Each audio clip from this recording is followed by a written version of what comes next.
કુળરે તજી નિષ્કુળ થયા. આમ રણની વાટ વિતાવી શ્રીહરિ કચ્છના અધોઈ ગામે આવ્યા. ગામના પાદરમાં ઉતારા કર્યા.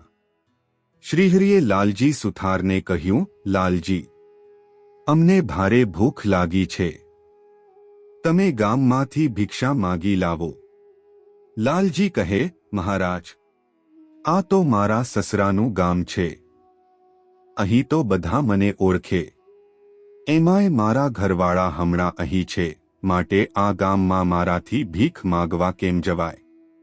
શ્રીહરિ કહે, ઓહો લાલજી, એમ છે. તો હવે તમારા સસરાના ઘરેથી જ તમારા ઘરવાળાના હાથની જ ભિક્ષા લઈ આવો તો તમે ખરા.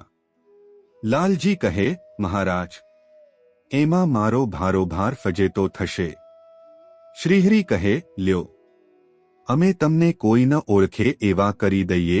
આટલું કહી હસતા હસતા એમણે લાલજીના માથા ઉપર બાંધેલા ફાળિયાની અલ્ફી કરી લાલજીને પહેરાવી દીધી. કડું ચકમકની કાંકરીથી રૂની વાટ સળગાવી લાલજીના દાઢીમોહના થોભિયાને ધીરે ધીરે બાળી દીધા અને કહ્યું, લ્યો, હવે જાવ અને કરો રાજા ભરથરીના જેવું. શ્રીહરિના વચને લોકલાજનો ત્યાગ કરી લાલજીએ સસરાને આંગણે ભિક્ષુકની જેમ ઊભા રહી સાદ દીધો, ભિક્ષા દેહી ભગવતી. ભિક્ષાનો પણ પરિચિત સાદ સાંભળતા આશ્ચર્ય પામતા લાલજી સુથારના ઘરવાળા લોટનું હાલિયું ભરી ઘરથી બહાર નીકળ્યા. અલ્ફીના અલગારી વેશમાં પણ સતી નારી પોતાના પતિને ઓળખી ગઈ. પતિને બાવાસાધુના વેશમાં જોઈ એના હૈયાને ભારે આઘાત લાગ્યો. એના હાથમાંથી લોટનું હાલિયું નીચે પડી ગયું. એણે માને સાદ દીધો, માં, જોતો ખરી, આ બાવો કોણ છે? જમાઈને બાવાસાધુના વેશમાં જોતા જ સાસુ તો ગાંડા ચોમાસાની જેમ વરસી પડ્યા. આવું કરતા તમને લાજ શરમ ન આવી? આસપાસના આડોશી પાડોશી એકઠા થઈ ગયા. સાસુના મુખેથી મેણાનો માર ખાતા લાલજી પર્વતની જેમ જેમના તેમ અચળ ઊભા રહ્યા. સાસુ થોડા ધીરા પડ્યા એટલે લાલજી બોલ્યા, મારા ઇષ્ટદેવની આજ્ઞા છે, થોડી ભિક્ષા આપો. ભિક્ષા લીધા સિવાય મારાથી આંગણું છોડી શકાય એમ નથી. તમારે આંગણે આવેલા અભ્યાગતને બહુ ખોટી ન કરવા જોઈએ.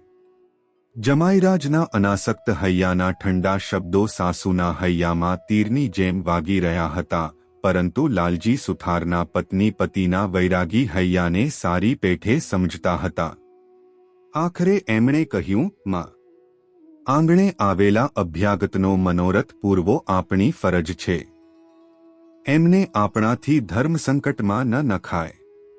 મારું જે થવું હોય તે થઈ રહેશે. આટલું કહી એ સતી સ્ત્રીએ ભિક્ષાનું તૈયાર અન્ન પતિની જોડીમાં પધરાવ્યું. ભિક્ષા લઈ લાલજી પાછા ફર્યા. શ્રીહરિએ લાલાજીને બાથમાં લીધા અને કહ્યું, લાલજી, તમે તો માયા જીતીને આવ્યા. ધન્ય છે તમને, તમારા માતા પિતાને, અને વિશેષ ધન્ય તો છે તમારા ઘરવાળાને. આ તો તમારી કસોટી હતી, તેમાં તમે ઉત્તીર્ણ થયા. માટે હવે અલ્ફી ઉતારી નાખો અને પાછા હતા એવા થઈ જા. લાલજી કહે, મહારાજ, હાથીએ બેસાડ્યા પછી હવે ગધેડે શા માટે બેસાડો છો? હવે તો કામય માટે મને સાધુ બનાવી તમારે શરણે રાખો. લાલજીની વિતરાગી વાણી સાંભળી શ્રીહરિએ કહ્યું, લાલજી, તમે સાંસારિક કુળના બંધનો છોડીને નિષ્કુળ થયા છો, માટે અમે તમારું નામ નિષ્કુળાનંદ સ્વામી રાખીએ છીએ. સ્વામી પોતાના કીર્તનોમાં કહે છે, કુળ રે તજી નિષ્કુળ થયા, એનું કુળ અવિનાશજી. હિમાલયની ગંગા સાગરમાં સમાય તેમ રાજર્ષિ ભરતની જુગ જુગની જીવનધારા આ રીતે સહજાનંદ સિંધુમાં સમાઈ ગઈ. જય શ્રી સ્વામિનારાયણ.